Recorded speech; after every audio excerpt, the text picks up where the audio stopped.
Hello friends, आप सभी को स्वागत है माधव की रसोई में। तो आज माधव की रसोई में कोई रेसिपी नहीं बन रही है, तो आज बन रही है अगोई अष्टमी। और आप सभी को हार्दिक शुभकामनाएं अगोई अष्टमी की। राधे कृष्णा, जय जय श्री राम।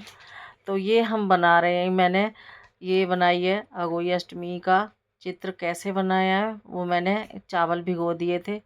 चावलों को पीस के जब मैंने इसको बनाया है, और ये कैसी लग रही है आप ज़रूर बताना। तो फिर मैंने मटके लिए लेके आई थी मटके। तो मैं ये 4 मटके लाई थी, दो एक सिखा के लिए, एक अपने लिए, और ये बच्चों के लिए। हमारे यहाँ रखते हैं पानी भर के, जो पानी होता है इसको हम आज रखेंगे। तो ये धनतेरस से और दिवाली तक बच्चे नहाएंगे। तो ये आज सिखा के घर से अगोई अष्टमी आई है, तो उसको मैं ये मटके के ऊपर सजानी पहनानी होती है पहले। जब हमारे यहाँ पूजा पाठ हो जाएगा फिर इसको मैं गले में डालूँगी। तो ये हमारी अगोई अष्टमी है। और इधर थापे जो लग रहे हैं ये बच्चे की शादी के हैं, इन पे गौर ना देना। और ये मैंने अगोई अष्टमी को झाँपा था। हमारे बोलते हैं साड़ी पहनाना, मतलब झाँपना। तो मैंने ये श्रृंगार का सामान है, ये बिंदी का पत्ता है, ये काजल है, लिपस्टिक और सिंदूर और नेल पॉलिश। तो ये मैंने अपनी जिठानी के लिए रखी है। ये मैं अपनी जिठानी को देख के आऊँगी। और ये हमारी आज की अगोई अष्टमी जैसी मेरे से बनी है। मेरे को बनाना नहीं आता, मैंने फिर भी ये बनाई है देख के। और यहाँ मैंने शाम का बज रहे थे 4 साढ़े 4, मैंने कथा करी और हम दोनों ने कथा करी तो अगोई अष्टमी की। तो आरती मेरे को पता नहीं क्या बोल रही थी कुछ।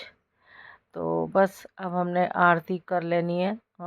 अगोई अष्टमी की कथा कर रहे हैं हम। तो ये साड़ी मेरे को बड़मावस पे इसने मंस के दी थी सिखाने। तो अब यहाँ पर कथा कर रही हूँ मैं, और जब मेरी कथा समाप्त हो जाएगी फिर हम उठ के माता रानी के आगे प्रार्थना करेंगे कि हे माँ, सबके घर में सुख समृद्धि रखना, और हम बच्चों पे सदा अपना आशीर्वाद बनाए रखना। निरोगी काया रहे, हाथ में माया रहे, सबके साथ रहे। तो फिर मैंने उठी और मैंने बनाया हलवा।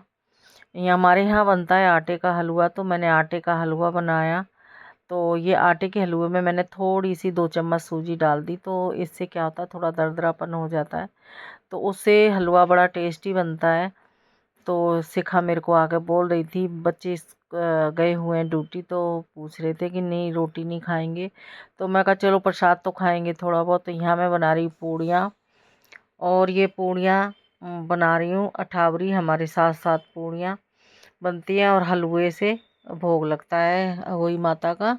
तो यहाँ मैं पूड़ियों को बना रही हूँ, और इस सिखा के भाई बहन आए हुए हैं।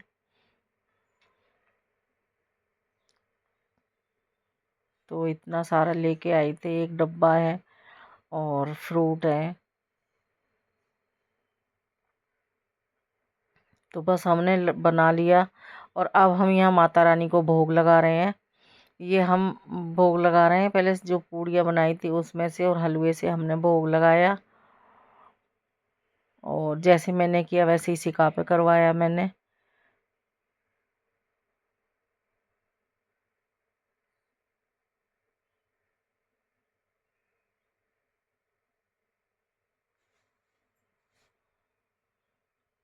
तो इसमें सब चीज़ें बनी होती हैं, चंदा भी, तारे भी, स्याहू के बच्चे, ये सब बने होते हैं। सबको भोग लगाया, और फिर मैंने दिया घी का अर्घ। घी का अर्घ देते हैं और हाथ जोड़ के सबके लिए प्रार्थना करते हैं, महारानी सब पे कृपा करे, और जिनकी गोद भरी नहीं है उनकी गोद भरे, सदा हरा भरा रहे घर परिवार।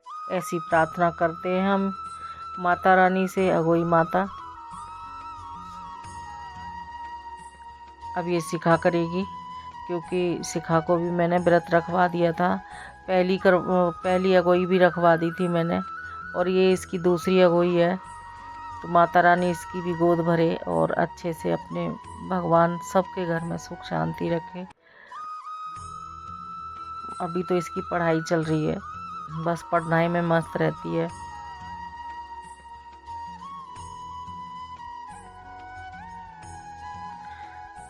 तो इसने भी जल पिलाया और अब हम दोनों ने प्रार्थना करी। अब मैं साड़ी लूँगी और साड़ी को माता रानी को झाँप दूँगी। हमारे झाँपना बोलते हैं, तो ये माता रानी को मैंने झाँप दिया और प्रार्थना करी कि माँ सदा बच्चों पे कृपा करना, हाथ में माया और तन निरोगी रहे। बस यही भगवान से प्रार्थना करते हैं कि सबके घर में सबके बच्चों को सुख शांति मिले, निरोगी काया रहे, हाथ में माया रहे। हे माँ सबके कष्ट दूर करना, बस यही प्रार्थना करते हैं माता रानी से। तो ये फिर मैंने पैक करके रख दी साड़ी और अब हम यहाँ से उठेंगे। जब तारे निकल आएंगे तो तारों को जल देंगे, फिर हम प्रसाद को ग्रहण करेंगे। बच्चे अभी आए नहीं है, बच्चे आएंगे लेट। घर पे बच्चे नहीं है। जब छोटे होते थे तो मैं इनको साथ बिठा के पूजा करती थी, लेकिन अब को ऑफिस जाते हैं तो अब साथ नहीं बैठते हैं क्योंकि बच्चे बड़े हो गए हैं और मैंने इनको समर्पित की है। और माँ सबके भरे भंडार रखे, यही प्रार्थना करती हूँ। और बस अब मैं रख दूँगी इसको उठा के और महारानी को घी का अर्घ दे दूँगी। ये घी का अर्घ दे दूँगी इनको और सिखा पे भी दिलवा दूँगी।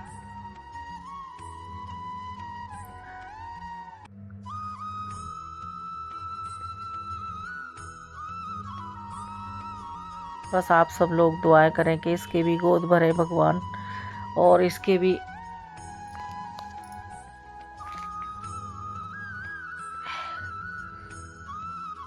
माता रानी सबके घर भरी हो। तो इसी के साथ में हमने फिर अर्घ लगाना है। अभी चांद हम तारे देखेंगे, क्यों अब हमें 6 साढ़े 6 हो रहे होंगे तो तारे शायद निकल भी आए होंगे। तो देखते हैं, तारे निकलेंगे तो हम जल देंगे। हमने मुट्ठी भर के चावल अपने थोक में बांध रखे हैं, पल्ले में बांध के रखते हैं। जब हम अर्घ देंगे ना तो उसको निकाल के फिर उसके ऊपर से हम अर्घ देंगे। और हमने यहाँ पर आरती घुमाई। ये देखो सारा सामान हमारा रखा हुआ है, पूजा हमारी समाप्त हो गई है सब। और ये सारा सामान है। ऐसा नहीं है, ज़्यादा नहीं कुछ होता हमारे यहाँ, थोड़ा सा बस जो भी मैं जानती हूँ वो कर लेती हूँ। तो यहाँ इसने मीन्स के मेरे को दिया 500 रुपये अठावरी। और ये तो अच्छी कमाई हो गई। 500 रुपये करवा चौथ पे भी दिए इसने और 500 अब। मैंने तो इसको मना भी किया था लेकिन ये नहीं मानी। चलो।